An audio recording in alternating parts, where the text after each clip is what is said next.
Hello दोस्तों, नमस्कार। आप लोग कैसे हैं दोस्तों? अच्छे हैं ना? तो लॉकडाउन में आप लोग पढ़ाई कर रहे हैं ना? पढ़िए मन लगाकर।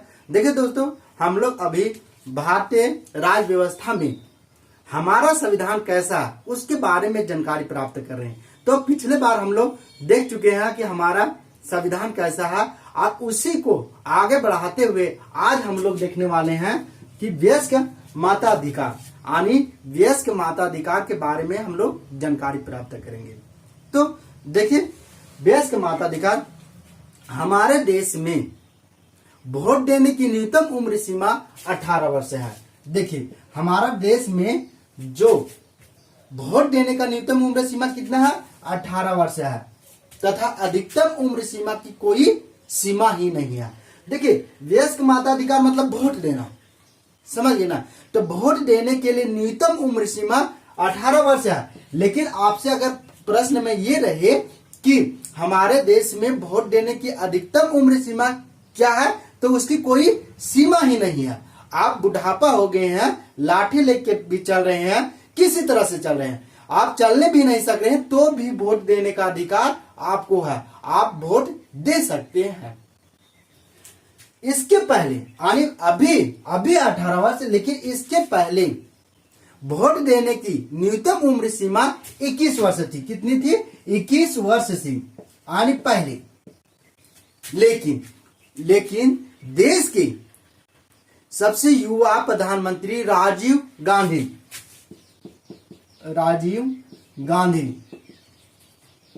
यानी देश के सबसे युवा प्रधानमंत्री कौन है?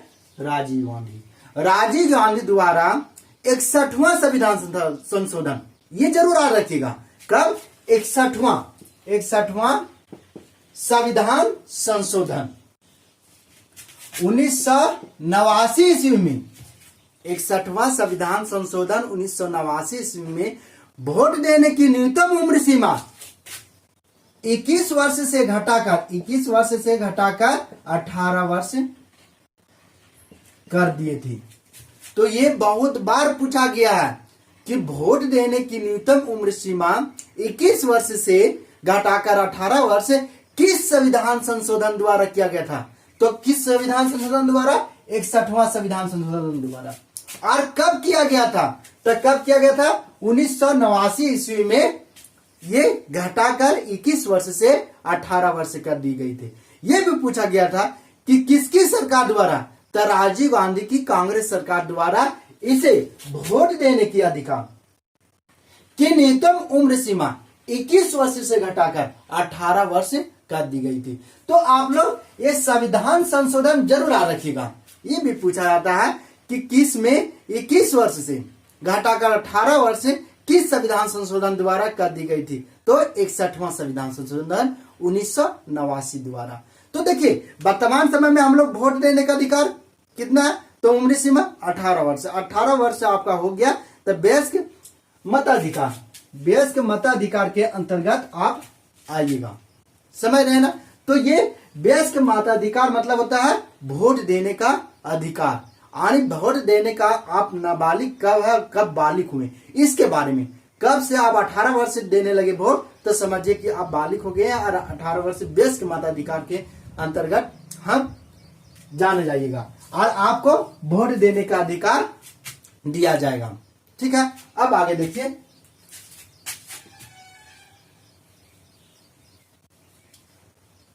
आगे है 8वां नंबर में स्वतंत्र एवं निष्पक्ष न्यायपालिका। स्वतंत्र एवं निष्पक्ष न्यायपालिका हमारा संविधान में, या हमारा संविधान का स्वरूप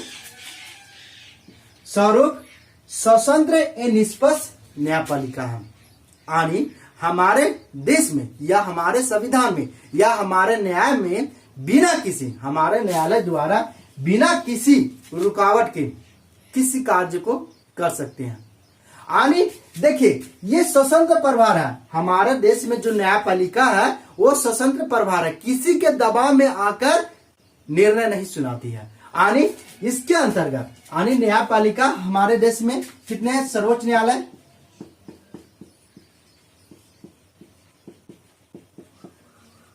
सर्वोच्च न्यायालय है, उच्च न्यायालय, उच्च न्यायालय, और एक है जिला न्यायालय, जिला न्यायालय। यानी सुप्रीम कोर्ट, इसको उच्चतम न्यायालय भी कहते हैं। क्या कहते हैं? उच्चतम न्यायालय, उच्चतम न्यायालय। इसे सुप्रीम कोर्ट भी कहते हैं। सर्वोच्च न्यायालय बोलिए, या उच्चतम न्यायालय बोलिए, या सुप्रीम कोर्ट बोलिए। उसके बाद उच्च न्यायालय या हाई कोर्ट। इसके बाद जिला न्यायालय, न्यायालय या डिस्ट्रिक्ट न्यायालय। तो ये हमारे देश में ये 3 न्यायालय हैं जो किसी के दबाव में, यानी किसी भी नेता के दबाव में ना आकर निर्णय सुनाती है। अगर मान लीजिए कि प्रधानमंत्री और राष्ट्रपति को भी अगर न्यायालय द्वारा दोषी ठहराया जाता है तो उन्हें भी दंड दिया जाएगा। यानी हमारे देश के सर्वोच्च पद कौन सी है? राष्ट्रपति, यार ये है आपका प्रधानमंत्री। तो अगर वो दोनों भी किसी कार्य में दोषी पाए गए तो क्या होता है? उनको भी सजा सुनाई जाती है। और अगर न्यायालय द्वारा 10 साल के उन लोग को जेल की सजा हुई तो उनको जेल जाना पड़ेगा। तो ये हमारा न्यायालय है। यानी कहने का मतलब है कि स्वतंत्र एवं निष्पक्ष रूप से हमारा जो न्यायालय है किसी के भी पक्षपात न करके निर्णय सुनाती है, दोषी को दोषी करार देती है, उन्हें सजा देती है। समझ रहे हैं ना? तो यही बोला गया है कि स्वतंत्र एवं निष्पक्ष न्यायपालिका। हमारे देश का न्यायपालिका कैसा? आपको प्रश्न में पूछा जाएगा कि हमारे देश का न्यायपालिका कैसा? तो एक स्वतंत्र निष्पक्ष न्यायपालिका है जो किसी के भी दबाव में न आकर निर्णय सुनाती है और दोषी को सजा देती है, किसी को दबाव में न आकर। सभी को न्यायालय में एक समान देखा जाता है, उच्च नीच, छोटा बड़ा, सभी को, अमीर गरीब सभी को एक समान देखा जाता है इस न्यायालय द्वारा, यानी न्यायपालिका द्वारा। अब आगे देखिए 9वां नंबर है संसदीय शासन प्रणाली। संसदीय शासन प्रणाली, देखिए संसदीय शासन प्रणाली, जो हमारे देश में संसदीय शासन प्रणाली है वो ब्रिटेन के संविधान से लिया गया। कहां के? ब्रिटेन बोलिए या इंग्लैंड, इंग्लैंड के संविधान से कौन सी लिया गया? हमारा देश का संसदीय शासन प्रणाली। भारत में संसदीय शासन प्रणाली के 2 सदन होते हैं। यानी भारत में संसदीय शासन प्रणाली के कितने सदन है? या संसद के कितने सदन है? 2।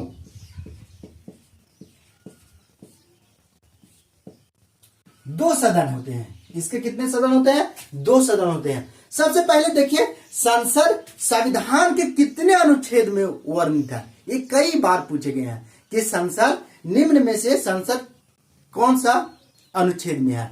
तब 79, कितने? 79, 79 याद रखिएगा। 79 अनुच्छेद में संसद का ये बारे में जिक्र किया गया है। यानी संविधान के अनुच्छेद, संविधान में 79 अनुच्छेद में ये संसद के बारे में जिक्र किया। और संसद के 2 सदन होते हैं। कितने सदन? सदन 2 होते हैं। लोकसभा होता है और राज्यसभा। यानी संसद के अगर पूछा जाए, आपसे पूछ दिया जाए प्रश्न में कि संसद के कितने सदन होते हैं? 2 सदन। कौन कौन? लोकसभा, राज्यसभा। संसद कितने अनुच्छेद के अनुसार? 79 अनुच्छेद के अनुसार। अब देखिए लोकसभा कितने अनुच्छेद के अनुसार आता है? तो 81 और राज्यसभा 80। ऐसे इसको याद करने के लिए ये समझिए कि राज्यसभा में कुल सदस्यों की संख्या कितनी है? तो 250 और लोकसभा में 552।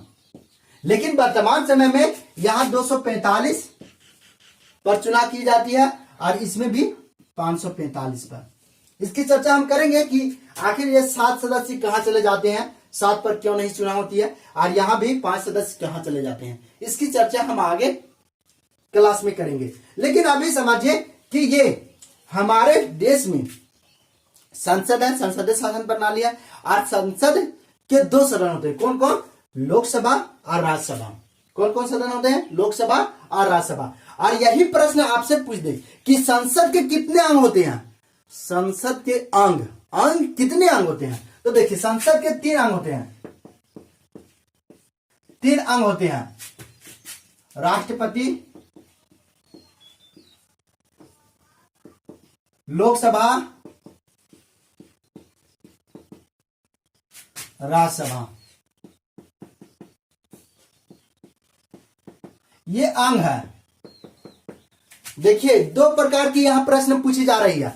अगर आपसे प्रश्न ये रहे कि संसद के कितने सदन होते हैं, तो संसद के 2 सदन होते हैं, कौन कौन? लोकसभा और राज्यसभा। और अगर यही प्रश्न पूछ दिया जाए कि संसद के कितने अंग होते हैं, तो 3 अंग होते हैं। कितने अंग होते हैं? 3 अंग होते हैं। कौन कौन? राष्ट्रपति, राष्ट्रपति अनुच्छेद 52 के अनुसार, यानी 52 52 के अनुसार राष्ट्रपति। लोकसभा, आपका लोकसभा कितने? 81 और राज्यसभा 80 के अनुसार यहां होते हैं, ठीक है ना। तो ये संसद का मुख्य कार्य, संसद का मुख्य कार्य क्या रहता है? कानून बनाना, समझ रहे हैं। तो देखिए कोई भी विधेयक, कोई भी कानून बनाया जा रहा है, विधेयक बोलिए, कानून बोलिए, या विषय, कोई भी विषय पर कानून बनाना है, विधेयक बनाना है, या उसे ये कानून बनाने के लिए ये लोकसभा द्वारा लाया जाता है या राज्यसभा, यानी किसी भी संसद के कोई भी सदन में विधेयक लाया जा सकता है। और उस विधेयक को अगर लोकसभा पारित कर दिया, लोकसभा जैसा भी विधेयक हो, साधारण विधेयक मत द्वारा भी पारित किया जाता है और विशेष मत द्वारा, इसकी चर्चा हम आगे करेंगे। तो कोई भी कानून अगर यहाँ पास कर दिया जाए तो फिर यहाँ राज्यसभा में भेजा जाता है, और राज्यसभा में 14 दिनों के लिए ये कानून रहता है। और 14 दिनों के बाद अगर ये राज्यसभा 14 दिन के अंदर राज्यसभा इस कानून को पास कर देती है, तो फिर ये लोकसभा में जाता है, और लोकसभा फिर पास करके राष्ट्रपति पास भेजता है, और राष्ट्रपति के हस्ताक्षर होने पर वह विधेयक पास हो जाता है। तो आप लोग ध्यान रखिए कि कोई भी विधेयक, कोई भी कानून या कोई विषय पर कानून हमको बनाना है, तो ये न जरूरी है कि हम लोकसभा में ही लाएं, राज्यसभा में भी ला सकते हैं। और राज्यसभा द्वारा अगर यहाँ पारित करके यहाँ भेजा जाता है, यहाँ लोकसभा द्वारा भी पारित कर दिया जाता है, फिर राज्यसभा में भेजा जाता है, और राज्यसभा फिर से पारित करके राष्ट्रपति बात भेजते हैं, और राष्ट्रपति द्वारा हस्ताक्षर हो जाने के बाद यह विधेयक पास हो जाता है, समझ रहे हैं। तो संसद का मुख्य कार्य क्या है? कानून बनाना, विधि बनाना, जिसके अनुसार अभी देश चल रहा है। इसी को कोई भी कानून बना दिया, उसका अनुपालन यानी उसका पालन हम लोग को कानून पड़ता है, समझ रहे हैं ना। अब आगे देखिए, संघीय शासन प्रणाली। संघीय शासन प्रणाली होता है, संघीय शासन प्रणाली जो कनाडा से लिया गया है, यानी संघीय शासन प्रणाली कहां से लिया गया है? कनाडा से लिया गया। भारत को राज्यों का संघ कहा जाता है, ध्यान रखिएगा।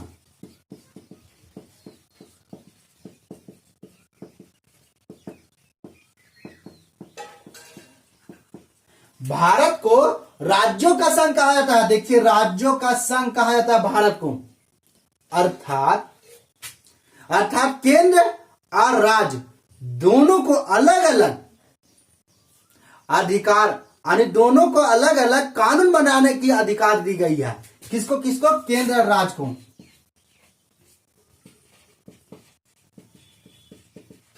केंद्र और राज्य को दोनों को अलग अलग कानून बनाने का अधिकार दिया गया है, जिसमें केंद्र को कानून बनाने के अधिक अधिकार दिया गया, यानी केंद्र को अधिक शक्तियां दी गई है और राज्य को कानून बनाने की कम शक्तियां दी गई है। तो किस विषय में कम है राज्य, उसके बारे में हम लोग आगे चर्चा करेंगे। लेकिन अभी समझिए कि ये भारत को राज्यों का संघ कहा जाता है, जिसमें केंद्र और राज्य को कानून बनाने का अधिकार, अलग अलग अधिकार दिए गए हैं, जिसमें केंद्र को अधिक अधिकार दिए गए हैं और राज्य को कम अधिकार दिए गए हैं। आज सबसे पहले ये संघीय मतलब समझिए, संघीय मतलब संघीय शासन प्रणाली का अच्छा उदाहरण है अमेरिका। कौन है? अमेरिका। और संसदीय शासन प्रणाली की शुरुआत कहां हुई थी? ब्रिटेन में हुई थी। लेकिन ये संसदीय शासन प्रणाली ब्रिटेन में हुई है, लेकिन भारत में भारत में संसदीय शासन प्रणाली चलती है। अब देखिए यहाँ पर ये संघीय शासन प्रणाली जो कनाडा मॉडल है, और जबकि संघीय शासन प्रणाली की अच्छा उदाहरण अमेरिका है। अमेरिका में क्या होता है कि वहां केंद्र और राज्य को दोनों को बराबर कानून बनाने का अधिकार दिया गया है। कहां पर? अमेरिका संघीय शासन प्रणाली की अच्छा उदाहरण है, जिसमें केंद्र और राज्य को बराबर शक्तियां दी गई है किसी भी विषय पर। लेकिन भारत में तो संघीय शासन प्रणाली है, परंतु यहां केंद्र को अधिक शक्तियां दी गई है, राज्य को कम शक्तियां दी गई है। यानी यहां जो संघीय शासन प्रणाली अपनाया गया है भारत में, वह कनाडा मॉडल है। कौन? Canada model. कनाडा मॉडल का ही यहां संघीय शासन प्रणाली अपनाया गया है भारत में। समझ गया ना? तो संघीय मतलब क्या होता है? शासन करना। यानी शासन जो चलाया जाता है तो उसमें कानून बनाए जाते हैं, और उसमें राज्य और केंद्र को अधिकार किसको किसको कैसे दिया गया उसके बारे में जानकारी प्राप्त की, यानी जानकारियां दी गई है। तो संघीय शासन प्रणाली मतलब होता है कि अमेरिका में शासन जो किया जाता है, राज्य को जितनी शक्तियां दी गई है कोई भी कानून बनाने के लिए, उतना केंद्र को भी दी गई है। लेकिन भारत में केंद्र को अधिक शक्तियां दी गई है, राज्य को कम शक्तियां दी। यानी अगर आपसे क्वेश्चन पूछ दे कि संघीय शासन प्रणाली, भारत के संघीय शासन प्रणाली किसके संविधान से लिया गया, तो कनाडा के संविधान से लिया गया, न कि अमेरिका के संविधान से लिया गया। अब आगे देखें, समाजवादी शासन प्रणाली। अगला है समाजवादी शासन प्रणाली, यानी 11 नंबर आपका है समाजवादी शासन प्रणाली। समाजवादी शासन प्रणाली भारतीय संविधान का स्वरूप समाजवादी है। यानी भारतीय संविधान का जो स्वरूप बनाया गया है वो कैसा है? समाजवादी। जैसे अमीर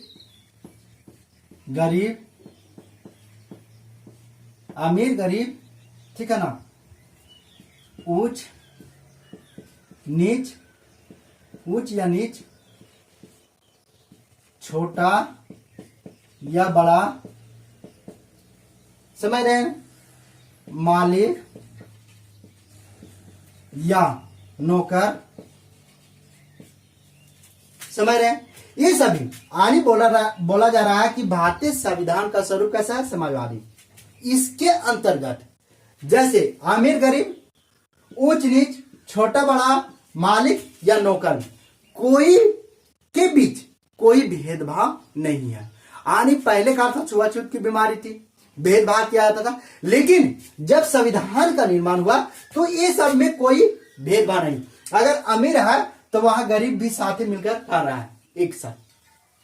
ऊंच नीच की तुलना नहीं की जा रही। अगर कोई बड़ा है छोटा है तो उसमें भी कोई भेदभाव नहीं है कि वो बड़ा है तो वहां नहीं जाना है, वो छोटा है तो उसको नहीं गिरना करना। मालिक मजदूर भी एक साथ खा रहे हैं खाना। तो ये कैसा संघ, ये किसके द्वारा? तो ये भारत में यानी समाजवादी शासन प्रणाली के अंतर्गत ऐसा किया जाता है। तो भारतीय संविधान का स्वरूप कैसा है? समाजवादी शासन प्रणाली। यानी कोई तुलना नहीं, भेदभाव की कोई जाति है, उच्च जाति के हो या नीच जाति को, उसमें भेदभाव नहीं किया जा रहा है। ये है इसके अंतर्गत। अब आगे देखिए मूल्य कर्तव्य। देखिए दोस्तों, पॉलिटिकल साइंस में सिर्फ आप लोगों को शब्द ध्यान दीजिए। अगर शब्द समझ गए तो कुछ नहीं है। हम अनुच्छेद की भी चर्चा करेंगे। अनुच्छेद और शब्द ही है पॉलिटिकल साइंस में। अगर ये दोनों में आप अच्छा तरीका से पढ़ लिए, समझ लिए तो कोई दिक्कत नहीं। अब देखिए मूल्य कर्तव्य। संविधान का निर्माण जिस समय हो रहा था उस समय मूल कर्तव्य नहीं थी। बहुत बार पूछा गया कि संविधान का निर्माण हुआ था उस समय मूल कर्तव्य संविधान में जोड़े गए थे? नहीं जोड़े गए थे। समझ गए ना?